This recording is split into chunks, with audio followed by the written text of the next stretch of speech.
Brookings, Oregon. It's sort of a hidden gem. Now, I don't know if anybody down there really refers to it as a hidden gem. It's not exactly hidden. It is sort of secluded. It doesn't get a ton of traffic. It definitely doesn't get as much traffic as some of the other coastal towns that are further up north. But it is definitely a gem. It is one of the most beautiful places along the Oregon coast. And a lot of people like to retire there. That's always a good sign if somebody wants to spend their last days in a particular area. So what makes Brookings so great? What are some of the downsides? I'm gonna cover the pros and cons with you right now.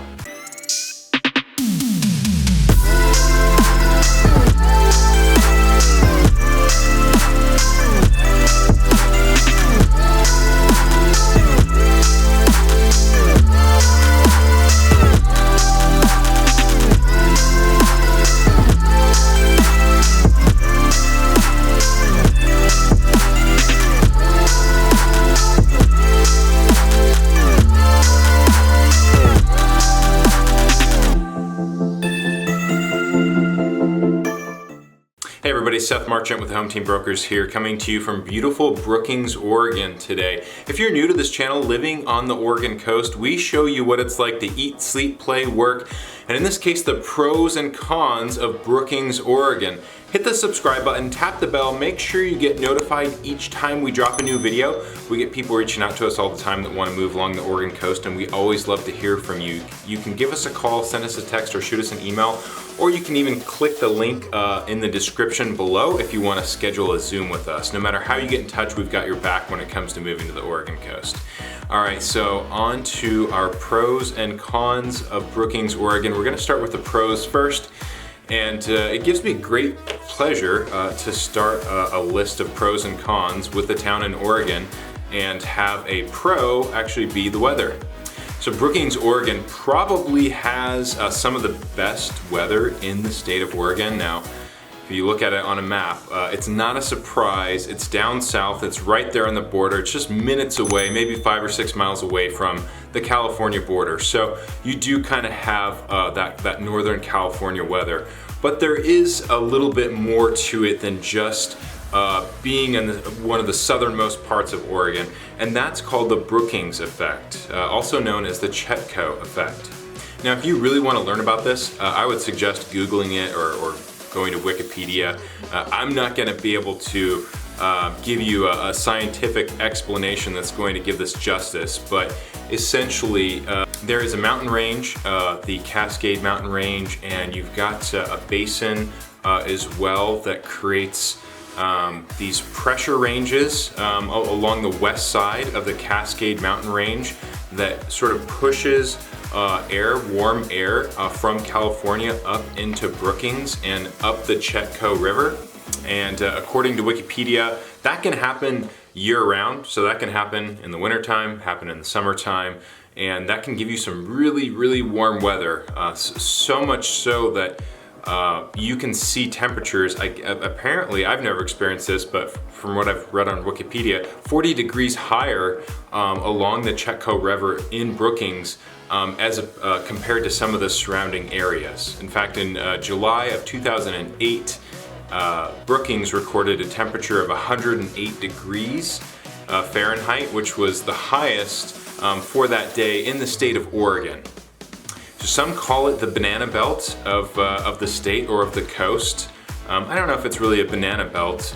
The weather typically is like low 40s to high 60s. That's kind of your averages, but you can get a lot more warmer weather with that Brookings effect, receiving air being pushed from California, and just compared to the rest of the coastal towns along the Oregon coast. If we go to the northernmost town on the Oregon coast, Astoria, and compare that to Brookings, Brookings gets almost a full 2 months more sunny days every year. Now they do get rain there. They do get a fair amount of rain and fog and all that stuff, but they do also get a lot of sun and can get pretty warm, which is uncommon for the Oregon coast. Usually along the Oregon coast, you don't see temperatures into the 80s hardly really ever anywhere along the Oregon coast, and maybe a couple days out of the year. 90s and the hundreds, that's just almost non-existent. Maybe you'll get a couple 80s every year, but it's a lot of, like the 70s would be a good day along the Oregon coast, and it's a lot of high 60s throughout the spring and summertime. So that makes Brookings really unique, and that's probably one of the reasons why a lot of people do like to go retire there. So the weather is definitely the biggest plus, one of the biggest pluses of Brookings. All right, next one, real quick on this one. This one's gonna kind of piggyback off of the one after it, but property taxes. We look at the average property taxes for each county along the Oregon coast. Curry County, which Brookings resides, does have the lowest overall percentage. It's somewhere in the neighborhood of 0.66%, and a lot of other stuff around the Oregon coast ranges closer to 1%.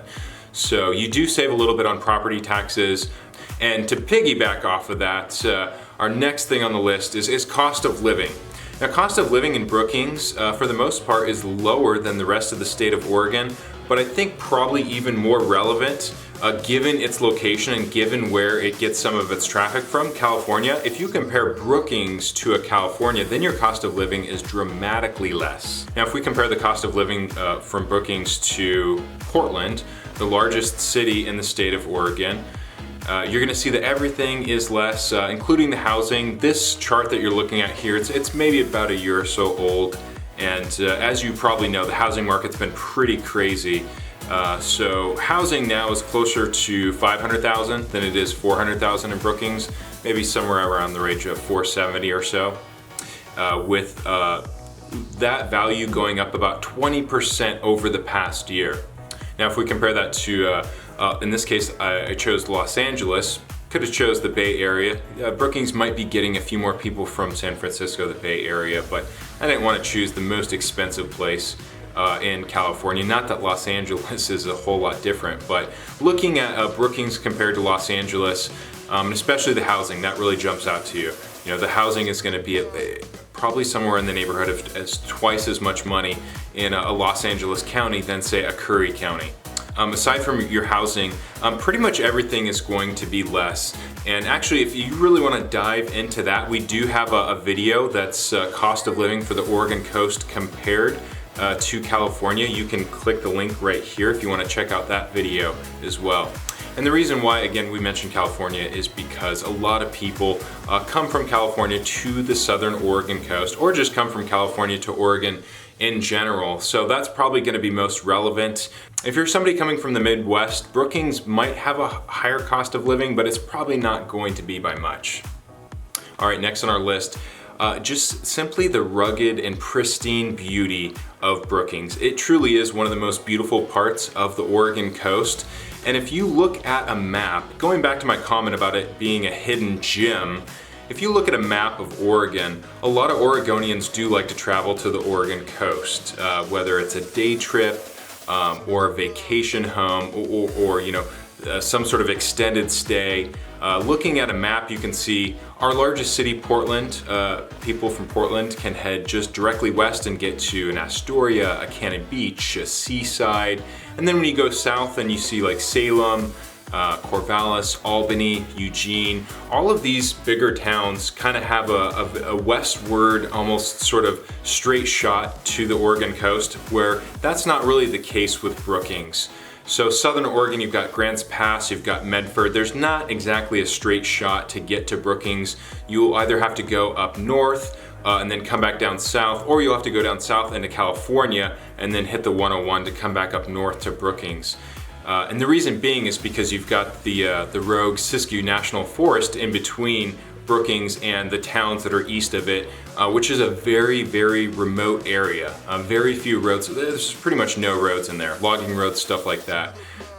So that makes Brookings sort of like a hidden gem. They just don't get the same traffic that some of the Central Coast and the Northern Oregon coast towns do. Now the population is somewhere between 6,000 and 7,000 people in the incorporated area of the city. In the outskirts, there's maybe about the same, so maybe 12,000, 13,000 people, something like that if you count the entire area. And just to the north of you, you've got probably the most scenic park along the Oregon coast, the Samuel H. Boardman State Park. It's got the Secret Beach, which is one of the sort of most, I guess maybe photographed places along the Oregon coast, or really just there's a handful of spots throughout Samuel H. Boardman Park where if you ever, in an art gallery or something like that, someplace where there's photography, where they sell like framed photography, whether it's in Oregon or I've been out of the country, I've been in other parts of this country, and when there's a picture of Oregon, oftentimes one of those pictures, out of all the different places that you could photograph in Oregon, oftentimes you'll find a picture somewhere from that area, from Samuel H. Boardman Park, or just somewhere around Brookings, because again, it just is so beautiful there. And then just to the south of you, you've got Jedediah Smith Redwood State Park, which is one of the coolest parks in Northern California. So there's just no kind of end to the natural beauty, and the fact that it's not as congested. Some of the northern Oregon coast towns get congested with tourism, people coming from Portland and Eugene and Salem. And again, Brookings just doesn't really get that. So that's kind of where the hidden gem reference comes from. It's probably one of the most pristine, the most beautiful, surrounded by two of the best parks just to the north and just to the south. So it's probably one of the best places along the Oregon coast. And if you compare that to the northern Oregon coast, they just get a lot more traffic. They get a lot more tourist traffic from Portland, Salem, Eugene, central Oregon coast as well too. Brookings just doesn't get that traffic. So that's one thing that kind of, for most people, that's going to be a pro. A lot of business owners rely on tourism, that work along the Oregon coast. But, for most people, it's nice, especially in the days of Instagram. A lot of people say that Instagram ruined all the, all the hidden gems, all the places that people like to go take pictures of. But if Brookings feels like it's one of those places that hasn't quite been ruined yet, it doesn't quite get the traffic. There's some places around Portland, like Multnomah Falls or the Oneonta Gorge, where it used to be before Instagram, you could go to these places and there hardly be anybody. Now there's just lines of people, it's almost like a joke. You don't really see that as much in Brookings. So that is definitely a pro for a lot of people, just having an area along the Oregon coast that, again, the Oregon coast typically gets so much tourism. This area just doesn't quite get that same traffic and congestion. All right, so it's beautiful. The weather's great. The cost of living is great. And again, with Oregon, you just can't say that the weather is absolutely amazing everywhere throughout the state where it's beautiful. It's beautiful pretty much everywhere throughout the state, right? But the weather is going to be a little bit more hit or miss. So there's a lot of great things about Brookings. What are some of the downsides of Brookings? All right, well, so it is a smaller town, like I mentioned, population probably just under 7,000 people. You don't have any of the big box stores like grocery stores. You're going to be looking at Fred Meyer, which is not bad. If you're not familiar with the Pacific Northwest, Fred Meyer's a great store. It's kind of like a Walmart. It's one of those stores that they have kind of everything. But that's about it as far as kind of your big box stores. A lot of the restaurants there are great, but a lot of stuff does close down at 9 o'clock. Almost all the restaurants, from what I've always seen, close down around 9. There's a handful that, or maybe one or two that might stay open until 10. I know Oxenfree, which is great, stays open until 11. But other than that, the city kind of shuts down at 9 o'clock, so not a whole lot of nightlife. So that's kind of one of the downsides.